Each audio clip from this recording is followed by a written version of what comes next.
Agimat o medalyon ay mahalaga sa atin dahil sa ito ay bahagi na ng ating kultura at pamana rin ng ating mga ninuno. Ito ay ginagamit ng ilan sa ating mga bayani sa pakikipagdigma noong unang panahon.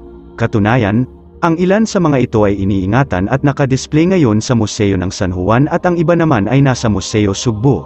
Sinasabing ito ay nagbibigay ng kakaibang lakas at proteksyon sa pisikal at espiritual laban sa masasamang tao o elemento. Lahat tayo ay nagkakasakit at ito ay normal lamang na nangyayari sa ating mga tao, subalit kung minsan ay may mga sakit o karamdaman tayo na mahirap maipaliwanag at ito ay hindi kayang gamutin ng mga doktor at ang tanging nakakagamot nito ay ang mga albularyo lamang. Ito ang sakit na tinatawag nating gawa ng mga masasamang elemento sa paligid. Maaaring kulam, barang, palipad hangin, gawang itim na mahika at marami pang iba. Ang mga agimat o medalyon ay higit na kailangan lalong-lalo na sa ating mga manggagamot para hindi lumipat sa kanila ang sakit na inilagay ng mga masasamang elemento sa kanilang pasyente. Ang mga agimat ang siyang nagbibigay ng proteksyon o bakod sa taong nagtataglay nito kaya hindi makakapasok ang anumang sakit na gawa ng itim na mahika o daya ng mga engkanto. Ang pag-uusapan natin ngayon ay ang tungkol sa agimat na Tres Pico Roma. Ibabahagi ko sa inyo ang paraan ng pagdedebusyon, poder at pakaingdasal ng medalyong ito. Siguro naman ay pamilyar na sa inyo ang agimat o medalyong Tres Pico Roma. Kadalasan ay nakikita nating isinusuot ito ng mga manggagamot o mga antingero, ngunit kahit sino naman ay pwedeng magsuot nito bilang pamproteksyon sa sarili laban sa masasamang elemento.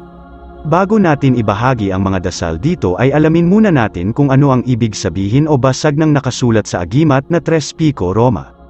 Ang tatlong titik A sa bawat sulok ng agimat ay may dalawang kahulugan, ito ay ang mga sumusunod.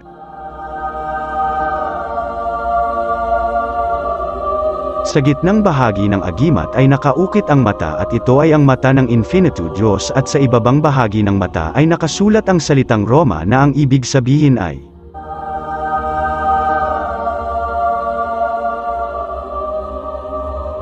Iyan po ang mga basag sa medalyong Tres Pico Roma. Upang ito'y magkaroon ng bisa ay kailangan mo itong debusyonan ng 49 na araw. Ang pagdedebusyon nito ay sisimulan sa unang biyernes ng buwan at ito ay gaganapin isang beses sa isang araw at tuloy-tuloy hanggang sa makumpleto ang 49 na araw. Kapag nakumpleto mo na ang 49 na araw ay gaganapin mo na lamang ang pagdadasal nito tuwing Martes at Biyernes.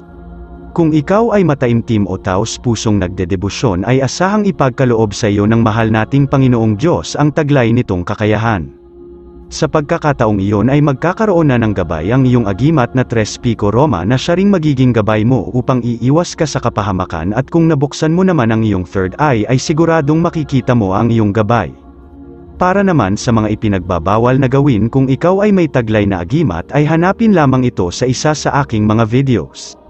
Bago mo bigkasin ang mga mabibigat na dasal o orasyon para dito ay kailangan mo munang magdasal ng isang Ama Namin, isang Aba Ginoong Maria, isang luwalhati at isang sumasampalataya upang ikaw ay magkaroon ng poder sa iyong katawan nang sa ganon ay hindi ka masasaktan habang binabanggit mo ang mga orasyon nito. Kadalasan o tipikal na nangyayari kapag ikaw ay nagbabasa ng mga Latin ay sumasakit ang iyong ulo kaya kailangan mo talaga ng poder upang maiwasan ito. Bago magsimula ay kailangang magsindi ng isang puting kandila sa iyong altar at magsindi rin ng insenso at ikalat ang usok nito sa paligid. Pagkatapos ay humarap sa altar at hawakan ang iyong maliit na notebook na may kopya ng dasal sa Tres Pico Roma. Laging tandaan na kailangang bago at malinis ang iyong notebook at malalaking titik ang pagkasulat sa mga orasyon. Tiyaking walang ibang nakasulat kundi mga dasal lamang at pulang ballpen rin ang gagamitin sa pagsusulat. Hawakan ang iyong medalyon sa kanang kamay at ibulong dito ang mga dasal. Simulan na natin ang pagdadasal.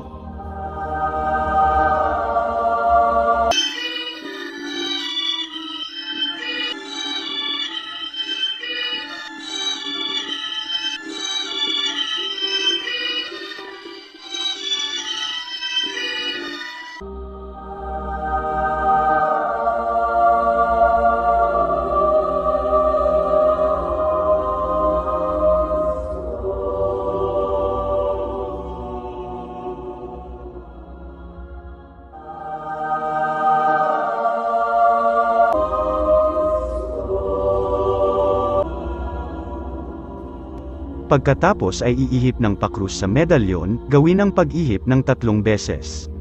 Isunod ang orasyong ito upang lalong lumakas ang iyong Tres Pico Roma.